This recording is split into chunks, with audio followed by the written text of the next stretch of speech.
কেটে দেবো এডিটের সময় কি করবো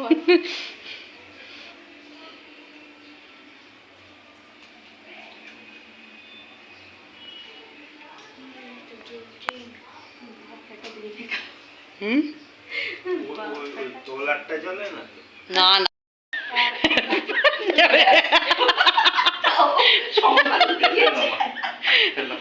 ব্যায়াম করা বা কিছুক্ষণ রাখো সামনে তারপর বাতিতে ঢুকাও ব্যায়ামটি খেয়ে গেছে happy birthday to you happy birthday to you happy birthday dear বাবা হ্যাপি বার্থডে টু ইউ হাততালি দাও খাও পাগল হয়ে গেছে